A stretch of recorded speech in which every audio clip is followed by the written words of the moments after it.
रमज़ान मुबारक। मैं डॉक्टर नदीम सज्जाद राजा हूँ।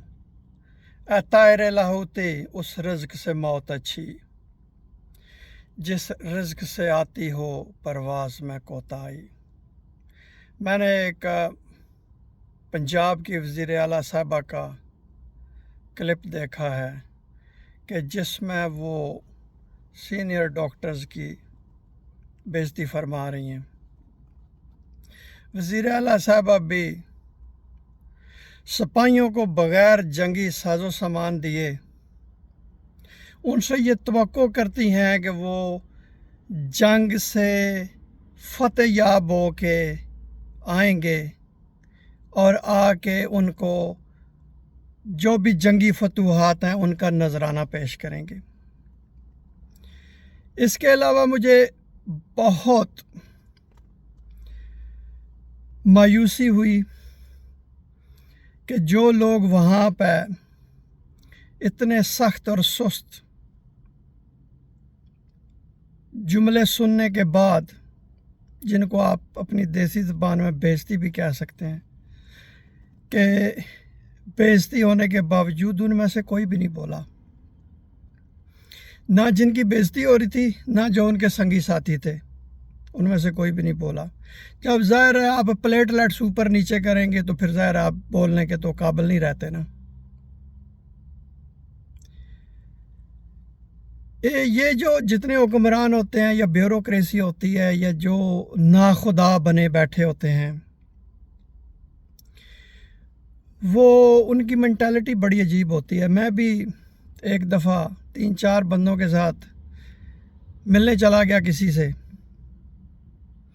तो वो बड़ी जिसको कहते हैं ना कि मीठी मीठी वो ढोलकी बजा रहे थे, मीठी मीठी बेइज्जती कर रहे थे वो साहब बहादुर।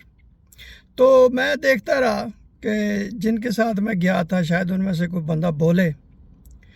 फिर बिल आखिर मुझे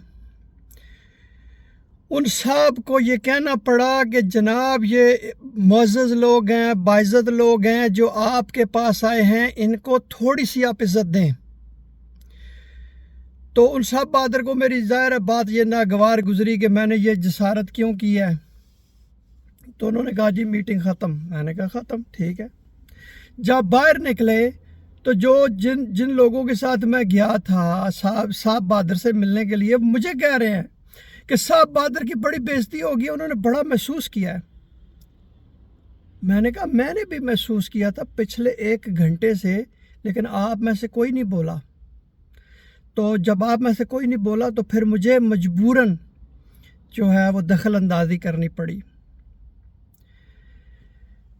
आप लोग कम अज़ कम वहाँ इतना ही कह देते कि जनाब मोहतरमा वज़ीर आला साहिबा, आप हमें फ़ंड्स दें। ये दवाइयाँ जो हैं ये जब फंड्स होते हैं तो तब आती हैं, तब लोगों को फैसिलिटीज़ दी जाती हैं। अगर आप हमें फंड्स नहीं देंगे, अगर आप हमें जंगी साजो सामान नहीं देंगे तो हम कैसे महाज़े जंग पे जाएंगे। फिर कम अज़ कम वहाँ पे इतना तो कह देते कि जनाब आपको अंग्रेज़ी वो जो उन्होंने बोली वो मुझे मेरी तो ज़ुबान नहीं अंग्रेज़ी, मैं तो उसके बारे में कोई दावा मतलब कि कोई कुछ नहीं कह सकता कि उन्होंने जो अंग्रेज़ी बोली। आप क्या देते जी आपको मुझे नौकरी से निकालने की क्या ज़रूरत है, मैं खुद ही निकल जाता हूँ। फिर जो आपके इर्द गिर्द जो थे वो ही कहते जनाब कि देखिए इज़्ज़त जो है वो बड़ी प्यारी चीज़ है। तो मोहतरमा वज़ीर आला साहिबा आप ये रखें अपने पास, खुद ही चला लें, हम जा रहे हैं। तो अब मैं जब नौजवान डॉक्टरों के वो पोस्टें पढ़ रहा हूँ, उनके मैसेजेस देख रहा हूँ, उनकी वीडियोस देख रहा हूँ, तो वो यही आपको कह रहे हैं कि आप में से कम अज़ कम किसी न किसी ने तो एहतजाज करना था। चलें एहतजाज नहीं किया, आपकी तरफ से इस्तीफ़े ही आ जाते। आप अपना कुछ अपनी इज़्ज़त ही जो है ना वो रख लेते और मेडिकल कम्युनिटी की। और मुझे इंतहाई अफसोस से ये कहना पड़ रहा है कि जो सॉफ्ट टारगेट डॉक्टरों को समझा जाता है, यही वजह है कि डॉक्टर मुल्क छोड़ के चले जाते हैं और जो वहाँ पे हैं वो भी छोड़ना चाहते हैं। तो अपनी पॉलिसियाँ जो है गवर्नमेंट को चाहिए वो तब्दील करें और जंगी साजो सामान ज़रूर दें। فنڈز مہیا کریں. میرا کہنے کا مطلب یہ ہے فنڈز مہیا کریں، لوگوں کو ٹریننگ دیں، مینجمنٹ کورسز کروائیں، پھر اس کے بعد پوچھیں ہاں جی یہ کیوں نہیں ہوا، وہ کیوں نہیں ہوا. بہت شکریہ یہ ویڈیو دیکھنے کا.